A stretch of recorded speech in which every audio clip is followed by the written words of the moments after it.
السلام علیکم ورحمۃ اللہ وبرکاتہ۔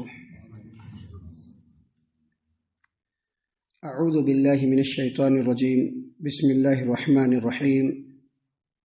وَيَقُولُونَ مَتَى هَذَا الْوَعْدُ إِن كُنتُمْ صَادِقِينَ قُل لَّا أَمْلِكُ لِنَفْسِي ضَرًّا وَلَا نَفْعًا إِلَّا مَا شَاءَ اللَّهُ لِكُلِّ أُمَّةٍ أَجَلٌ إِذَا جَاءَ أَجَلُهُمْ فَلَا يَسْتَأْخِرُونَ سَاعَةً وَلَا يَسْتَقْدِمُونَ قل أرأيتم إن أتاكم عذابه بياتا أو نهارا ماذا يستعجل منه المجرمون أثم إذا ما وقع آمنتم به الآن وقد كنتم به تستعجلون ثم قيل للذين ظلموا ذوقوا عذاب الخلد هل تجزون إلا بما كنتم تكسبون۔ محترم سامعین کرام، سورہ یونس سورہ نمبر 10 اور اسی صورت سے آیت نمبر 48 سے لے کر کے آیت نمبر 52 تک، یعنی 48 نمبر کی آیت کریمہ سے لے کر 52 نمبر کی آیت کریمہ تک آپ کے سامنے ابھی سورہ یونس سے تلاوت کی گئی۔ سامعین کرام، آپ کو یاد ہوگا اس صورت کریمہ کے تفسیر کے آغاز میں ہی ہم نے آپ کے سامنے یہ بات کہہ دی تھی، واضح کر دی تھی کہ اس صورت کریمہ میں جو آیتیں ہیں، جو باتیں ہیں، اس کے ان باتوں کے اولین مخاطبین مکہ کے مشرکین ہیں۔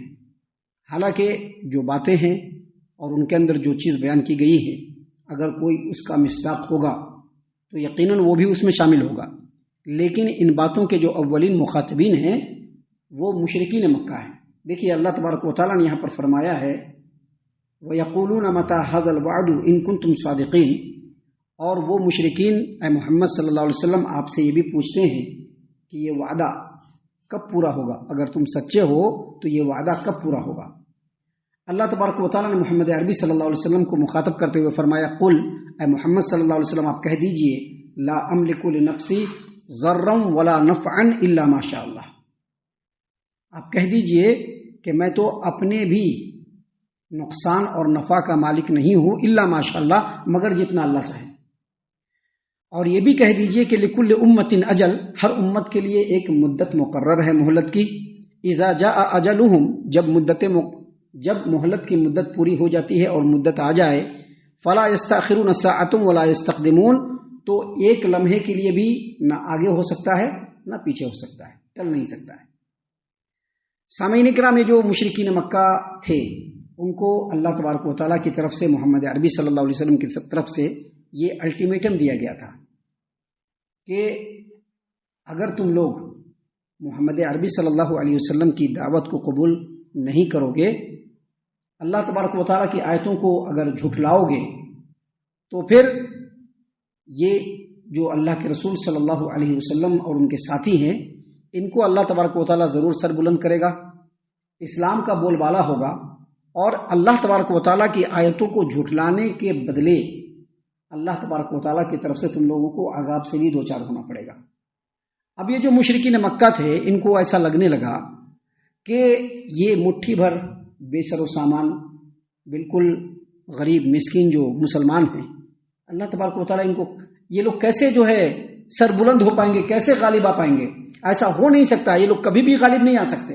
لہذا ان لوگوں نے اللہ تبارک و تعالیٰ کی آیتوں کو جھٹلا دیا اور اللہ کے رسول صلی اللہ علیہ وسلم سے مذاق اڑاتے ہوئے یہ پوچھنے لگے متی ھذا الوعد، یہ جو وعدہ کر رہے ہو عذاب کا، یہ کب آئے گا؟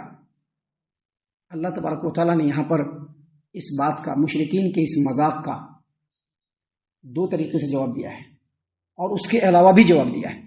پہلا جواب جو آیت ہم نے آپ کے سامنے ابھی پڑھی ہے، پہلا جواب یہ دیا کہ آپ محمد صلی اللہ علیہ وسلم کہہ دیجئے کہ میں تو اپنے نفع اور نقصان کا بھی مالک نہیں ہوں، جتنا اللہ چاہے گا مجھ کو نفع بھی پہنچ سکتا ہے اور نقصان بھی پہنچ سکتا ہے، میں تو اس بات کا مالک نہیں ہوں، لہٰذا میں کیسے کہہ دوں کہ عذاب اس وقت آ جائے گا یا میں تم پر عذاب ڈھا سکتا ہوں، یہ میں نہیں کہہ سکتا۔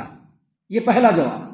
دوسرا جواب اللہ تبارک و تعالیٰ نے یہ دیا کہ آپ یہ بھی کہہ دیجئے لوگوں کو، اے محمد صلی اللہ علیہ وسلم، کہ اللہ تبارک و تعالیٰ کی یہ سنت نہیں ہے کہ اگر کوئی قوم یا کوئی فرد اللہ تبارک و تعالیٰ کی نافرمانی پر تل جائے تو اللہ تبارک و تعالیٰ فوراً اس کے اوپر عذاب دے کر کے ان لوگوں کو بالکل نیست و نابود کر دے۔ یہ اللہ تبارک و تعالیٰ کی سنت نہیں ہے، بلکہ اللہ تبارک و تعالیٰ کی سنت یہ ہے کہ اللہ تبارک و تعالیٰ پہلے مہلت دیتا ہے، بار بار تنبیہ فرماتا ہے. اللہ تبارک و تعالیٰ اپنے احکام کو بھیجتا ہے، لیکن اس کے باوجود اگر وہ قوم اس کو ماننے سے انکار کر دے تب جا کر کے اللہ کا عذاب آتا ہے، لیکن اس کے لیے کوئی وقت مقرر نہیں ہے. عذاب کب آئے اس کا کوئی وقت مقرر نہیں ہے، موت کب آئے گی اس کا بھی کوئی وقت مقرر نہیں ہے اور نہ ہی بتلایا جائے گا. قیامت کب قائم ہوگی اس کا بھی کوئی وقت مقرر نہیں ہے اور نہ ہی بتلایا جائے گا. کیوں؟ کیونکہ یہ دنیا آزمائش کی جگہ ہے، امتحان کی جگہ ہے، دارالعمل ہے. یہ مستی کرنے کے لیے، جانوروں کی طرح سے زندگی گزارنے کے لیے دنیا اور یہ زندگی نہیں دی گئی ہے، بلکہ یہ زندگی دی گئی ہے کہ یہاں پر آ کر کے آدمی عمل کرے. کب کے لیے؟ قیامت کے دن کے لیے، جنت کے لیے. محترم سامعین کرام، اللہ تبارک و تعالیٰ نے اس طرح سے جواب دیا یہاں پر اور یہ کہہ دیا کہ جب عذاب کا وقت آ جائے گا تو ایک لمحے کے لیے بھی آگے نہیں ہوگا اور ایک لمحے کے لیے بھی پیچھے نہیں ہوگا. جب مقرر وقت آ جائے گا اس وقت سب چیز ختم ہو جائے گا.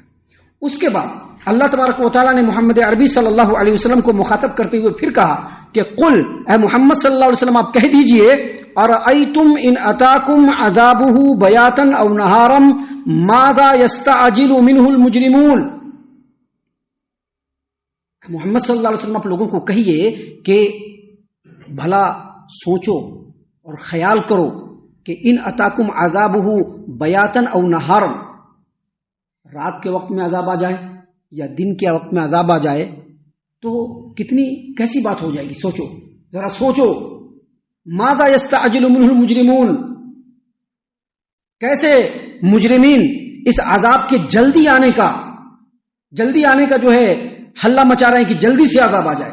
یعنی اس آیت کریمہ کا تین مطلب دیا جا سکتا ہے. پہلا مطلب یہ لیا جا سکتا ہے کہ یہ مشرکین عذاب آنے کی جلدی کیسے مچا رہے ہیں، یہ لوگ مذاق اڑا رہے ہیں کہ عذاب جلدی آ جائے، ان کو عذاب جو ہے وہ مذاق لگ رہا ہے. یہ پہلا معنی ہے. اور دوسرا معنی کہ یہ جو مشرکین ہیں یہ کیسے اس عذاب کا مذاق اڑا رہے ہیں، حالانکہ مشرکین، کافرین، منافقین، نافرمان، ان کو تو اللہ تبارک و تعالیٰ کے عذاب سے ڈر سے کانپ جانا چاہیے. اللہ کے عذاب کے ڈر سے تو ان کو کانپ جانا چاہیے، پھر یہ جلدی کیسے مچا رہے ہیں. اور اس کا تیسرا معنی یہ ہے کہ جس عذاب کی یہ لوگ جلدی مچا رہے ہیں، جب اللہ تبارک و تعالیٰ کا عذاب آ گیا تو کیا یہ لوگ اپنا بچاؤ کر پائیں گے؟ ہرگز بچاؤ نہیں کر پائیں گے. اللہ نے اسی لیے کہا کہ آپ پوچھیے ان سے کہ کیسے تم لوگ عذاب کی جلدی مچا رہے ہو. تم لوگ دن میں اپنے کام دھندے میں کھیل کود میں مشغول رہو، اس وقت اللہ کا عذاب آ جائے تو کیسا ہوگا؟ تم لوگ رات میں آرام کرتے رہو اور اگر اس وقت اللہ کا عذاب آ جائے تو کیسے ہوگا؟ محترم سامعین کرام، اس کے بعد اگلی آیت کریمہ میں اللہ تبارک و تعالیٰ نے مزید مشرکین کو ہی جواب دیتے ہوئے کہا.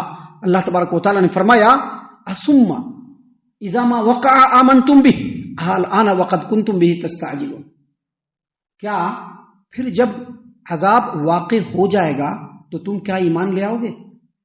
یعنی اگر عذاب آ جائے، موت آ جائے، قیامت آ جائے اور تم سب چیز کو اپنی نظروں کے سامنے دیکھ لو تو کیا ایمان لے آؤ گے؟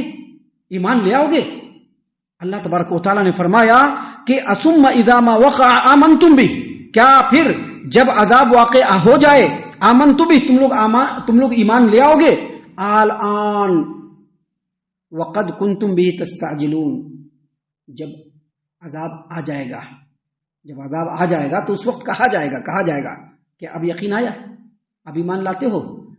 یہی وہ عذاب ہے جس کی تم لوگ جلدی مچا رہے تھے. وقد کنتم به تستعجلون، یعنی یہ جو مشرکین ہیں ابھی تو عذاب کر رہے ہیں، لیکن عذاب آ جانے کے بعد یہ ایمان نہیں لائیں گے. عذاب کے آ جانے کے بعد یہ ایمان نہیں لائیں گے، کیونکہ یہ ایمان لانے کی نیت سے نہیں، مذاق اڑانے کی نیت سے عذاب کی جلدی کر رہے ہیں. اور جب عذاب آ جائے گا، اللہ تبارک و تعالیٰ نے قرآن کریم میں کئی مقام پہ اس بات کو واضح کیا ہے کہ جب عذاب آ جائے گا، جب قیامت آ جائے گی، یہ مشرکین، یہ انکار کرنے والے، اللہ اور اس کے رسول کے بتائے ہوئے طریقے سے انحراف کرنے والے، جب صحیح معنوں میں عذاب کو دیکھ لیں گے یا موت کو دیکھ لیں گے یا قبر کے عذاب کو دیکھ لیں گے یا قیامت کی گھڑی کو دیکھ لیں گے تو اس وقت کہیں گے کہ ہم نے دیکھ لیا، اب یقین ہو گیا، اب ہم ایمان لاتے ہیں. لیکن اس وقت ایمان لانا کچھ بھی فائدہ نہیں دے گا. ایمان تو یہاں لانا ہے، اپنے اختیار سے لانا ہے کہ اللہ کی دی ہوئی زندگی ہے، اللہ کے دیے ہوئے سانس کو لے رہے ہیں، اللہ کی دی ہوئی نعمتوں سے کو برت رہے ہیں، تو ایمان یہاں لانا ہے. موت کے وقت اور عذاب کے وقت اور قیامت کے دن ایمان لانے سے کچھ بھی فائدہ نہیں ہوگا. اس وقت کیا کہا جائے گا؟ اللہ تبارک و تعالیٰ نے اگلی آیت کریمہ میں کہا ثم قیل للذین ظلموا، پھر ظالموں سے کہا جائے گا، کیا کہا جائے گا؟ ذوقوا عذاب الخلد، اب ہمیشہ کا عذاب چکھ لو۔ اب تو عذاب میں جب عذاب آتا ہے، جب اللہ کا عذاب آتا ہے تو کوئی قوم بچتی ہے نہیں، نیست و نابود ہو جاتی ہے، سوائے یونس علیہ السلام کی قوم کے۔ صرف یونس علیہ السلام کی قوم جب عذاب آ گیا، عذاب دیکھ لیا تو ایسی توبہ کیا کہ اللہ نے عذاب کو ٹال دیا۔ لیکن کسی بھی قوم پر جب عذاب اللہ کا آ جاتا ہے تو ٹلتا نہیں ہے، ایک لمحے کے لیے بھی نہیں ٹلتا ہے۔ اس کے بعد کیا ہوتی؟ موت۔ اس کے بعد اللہ کیا فرمائے گا؟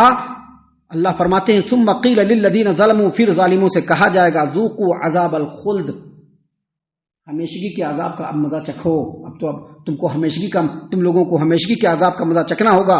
هل تجزون الا بما کنتم تکسبون، یہ جتنی بھی چیزیں تم دیکھ رہے ہو عذاب کی شکل میں، یہ تم لوگوں کے اپنے کیے ہوئے کرتوتوں کا ہی نتیجہ ہے۔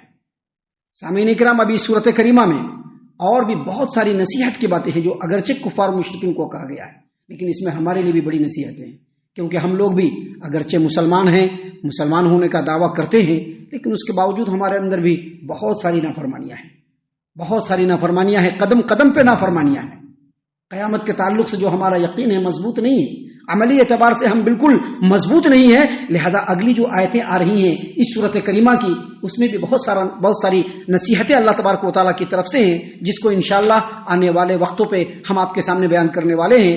ہم اللہ سے دعا کرتے ہیں کہ اللہ تعالیٰ ہم تمام کو ان تمام باتوں کے اوپر خوب غور و فکر اور تدبر کرنے کے ساتھ ساتھ ان باتوں کے اوپر عمل کرنے کی بھی توفیق عنایت فرمائے، آمین۔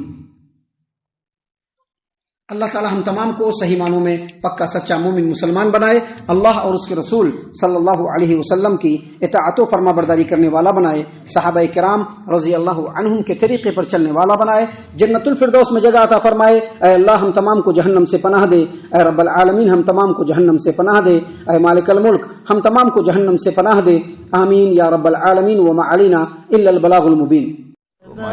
الذي نزل الفرقان على عبده ليكون للعالمين نذيرا